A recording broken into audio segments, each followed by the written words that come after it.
Hello again.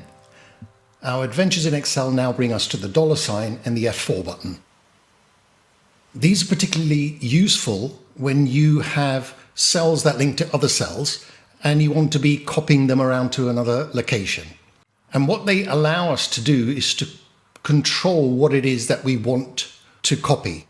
Chances are when you enter a formula or a cell link, you're just going to put the reference down. But in the jargon, that's known as a relative cell reference. So if you want to copy that cell somewhere else, the cell reference moves with it. In other words, the columns change and the rows change. And what the $ allows you to do is to control what it is that you're changing. So for example, if you don't want to change the cell link, you put a $ around both the column reference and the row reference. So what the $ does is act as a lock, and it stops that particular cell reference moving. In the next one down, if you put a $ next to column, when you copy that link somewhere else, the column won't change, but the row will. And finally, in this one, if you put the $ around the row reference, the column will change, but the row won't. So let's just take a look at it and see how it actually works in practice. This is an earlier spreadsheet that we had from the previous video. So let me just place a cell reference. And over here, there are no $. Now, before we get into copying, let's just get the cut and paste out of the way first. If you want to cut that cell and move it somewhere else, the cell reference remains the same. So if I cut it again, move it here, the cell reference does not change. It'll still refer to cell A2. Let's go back to the beginning. But if we copy that reference, if we copy that cell, then the cell reference will move because it's a relative reference. So if we copy that and paste it there, you can see that we've moved 2 columns along and 2 rows down. So the cell reference will be C4. In other words, 2 columns across, 2 rows down. Do another one over here. 0 columns across, 2 rows down, so it'll refer to cell A4. Just do one more. 1 across, 1 down, so 1 across, 1 down, it'll refer to cell B3. So if you don't put a $, everything moves, both the column reference and the row reference. So let's put a link in over here, the same link, A2, but this time we want to lock both the column and the row reference. So you can do it one of 2 ways. You can either go into this input window and press F4, and that will dollarize both column and row reference. Or you can simply go in here and press F4. Now, if we copy that 2 columns across, 2 rows down, you can see that the cell reference has been locked. So that won't change. It'll still refer to cell A2 because you've prevented the column moving and the row moving by putting a $ in front of both references. Do another one. Doesn't change. Do another one. Doesn't change. Okay, next combination is where you want to allow the column reference to move, but not the row reference. So again, you can either press F4 and then toggle, press it again, and it'll toggle through the various combinations. Or you can simply go in there and put a $ next to what you want. Now, when we copy that 2 across, 2 down, it hasn't allowed the row reference to move, but it's allowed the column reference to move. So now it refers to cell C2 rather than A2. Do another one.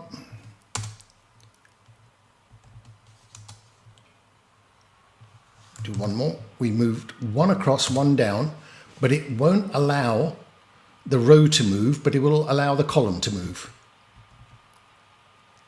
So it'll refer to B2. And lastly, if we put a $ in front of the column reference, so let's just put a $ there. Again, you can keep pressing F4 and toggling through the various combinations. Move 2 across, 2 down. What we've said is that we've locked the column but not the row. So it'll still refer to column A, but this time it'll refer to row 4. So it'll always refer to column A, but it'll move the row down. One last one. Now let's just do a practical example.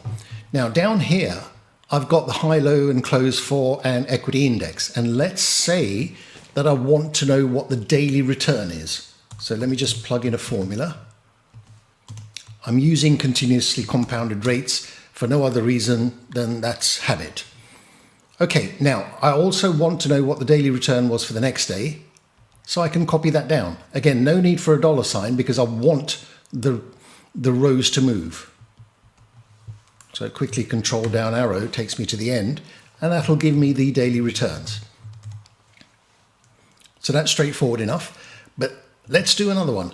This time I want to know what the return is from any day, but I want to fix the reference starting point. So I want to know the return from day 10, let's say, to day 2, or day 18 to day 2.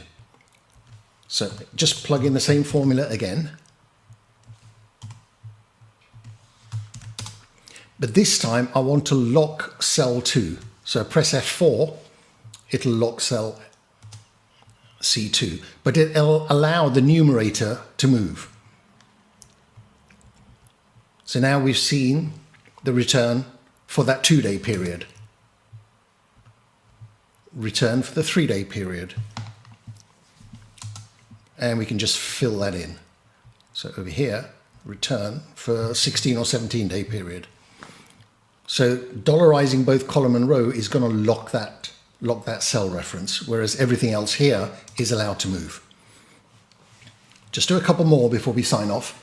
Now, this one, I want to know what the return is from the high of one day to the close of the previous day. And I also want to be doing the same thing later on for the low for the day to the close of the previous day. But let's just do this first. And I can just fill that down. So high for the day versus close for the previous day. And if I want to copy that to do the same thing close to the low, you can see that because I haven't put any dollar signs next to it, both the column and the row will move. So how are we going to fix that? Well, what we do, a little bit of forethought. I know that I want to copy that formula to the next column, but I don't want column C to move, but I'm happy for all the rows and the other columns to move. So I've put a dollar next to C in the denominator. Now, when I copy and paste, what it'll do is in the numerator, it'll move the column because I haven't dollarized anything, but it'll keep column C where it was. And now I can simply just fill everything down. So in the numerator, both the column and the row move. In the denominator, only the row moves, but not the column. So sometimes when you've got formulas that you know that you're going to move around, before you plug in the formula or the link, just a little bit of forethought, because you know that it's going to make everything else a lot easier. Okay, so that's dollar and the F4 button. The next video is going to tackle drop-down boxes and lookup tables, a couple of things that you're likely to want to use when you want to analyze data or maybe present it in a cleaner form. So hope to see you there. This has been Abdullah. Thanks for listening.